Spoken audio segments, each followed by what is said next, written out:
What I'm about to unpack might just be the most overlooked, under-discussed, and downright unsettling issue heading into training camp. A ticking time bomb quietly nestled in the heart of this roster. And no, I'm not talking about Dak's contract or wide receiver depth. I'm talking about something way more foundational. The defensive tackle room.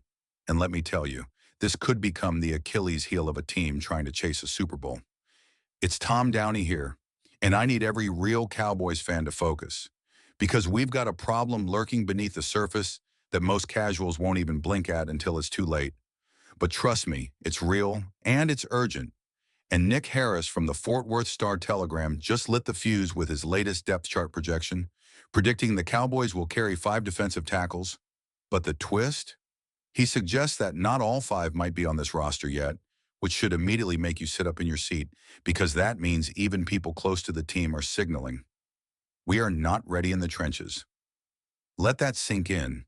Now, I know some folks might brush that off, thinking, hey, 5 defensive tackles, what's the big deal? But when you peel back the layers and look at what we've actually got on paper, it becomes glaring, almost frightening how thin, how underdeveloped, and how unproven this defensive tackle room really is, especially if we're serious about contending, about beating the Eagles, about making a legitimate playoff run. 7 names are currently listed: Osa Odigizua, Mozzie Smith, Solomon Thomas, Jay Tufle-Toya, Perry and Winfrey, Denzel Daxon, and Tommy Aking-Basot. And outside the top 3, the drop-off is steep, like Grand Canyon steep, because since the 2023 season started, the bottom 4 on that list have combined for just 13 total snaps, and that's not depth. That's desperation disguised as depth. You've got Osa, who we know is a lock, a disruptor, a starter you can count on. Mozzie Smith, who's supposed to be our nose tackle of the future, but still feels like he's stuck in developmental limbo. And Solomon Thomas, who brings versatility but isn't exactly a wall in the run game. After that, it's pure projection, guesswork, maybe even hope. And let's talk about Jay Toya, 7th-round pick. Yeah, there's some upside. He's gotten first-team reps, showed flashes, but let's not kid ourselves.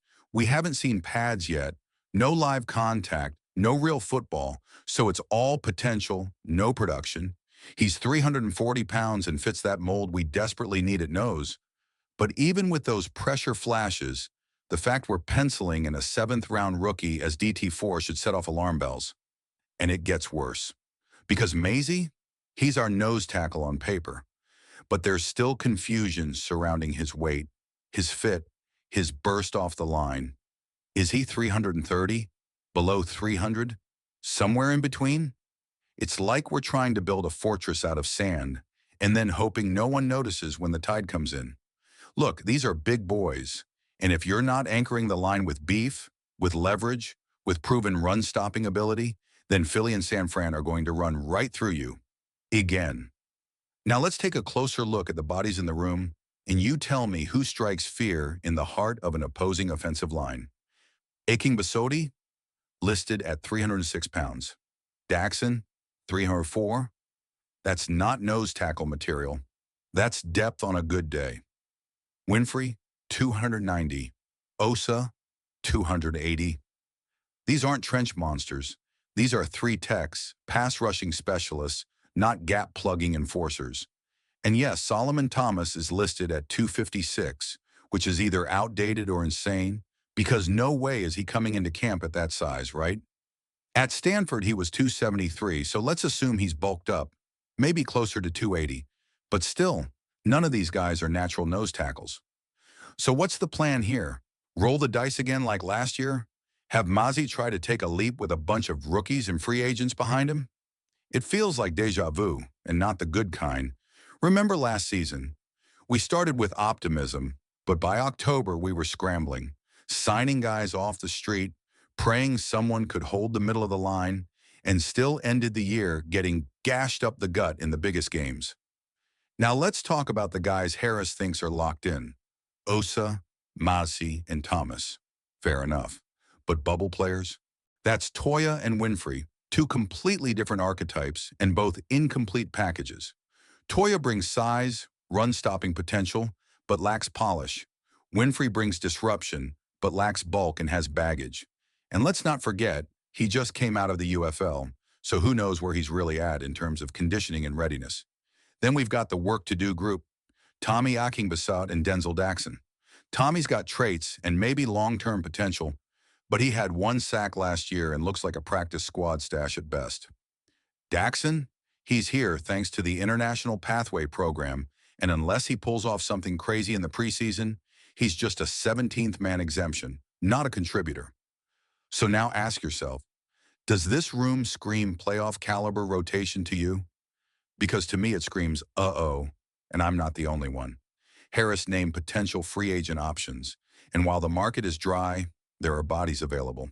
Raekwon Davis, for instance, fits the size profile, has flashed, but he was a disappointment in Indy last year. Paid big by Miami, then faded, and now feels like damaged goods. Linval Joseph. Yeah, we know the name. And he actually wasn't bad in his last stint, but he's the definition of a stopgap. He might give you 15-20 snaps a game, but we're literally repeating the same cycle as last offseason, hoping that another Band-Aid will hold when we need stitches. That's the pattern. Wait until August, sign an old vet, hope it works. We did it with Joseph, with Carlos Watkins midseason, and now we're considering doing it again, like nothing was learned. And look, we get it. It's July, and the market isn't overflowing with gems. It's full of journeymen and just a guys. Austin Johnson, solid size, Penn State guy, but he's been bouncing around the league for a reason. Khalil Davis, short, squatty, 308 pounds, but doesn't move the needle. Armon Watts, bigger frame at 6.5, played a little 1-tech and 5-tech, had some moments, but again, he's available in July for a reason. You want upside? You want a needle mover? You got to act in March, not scramble in summer. So maybe you're thinking, what about a trade? Okay, let's go there. Who could you realistically target? Big names like Grover Stewart or DeForest Buckner would be amazing, but let's be honest. The Colts are trying to win now, and they don't have enough DT depth to trade either guy. DJ Reader? Pipe dream. Andrew Billings or Zach Pickens from Chicago? Maybe. If one of them becomes the odd man out, Pickens could fit. He's got size, and if he's available in late August, maybe you make a move. But again, it's more likely you end up calling teams with roster crunches, asking about their leftovers. Maybe you explore names like Broderick Martin, who hasn't panned out with the Lions, or Jordan Elliott, recently moved from the Browns to the 49ers.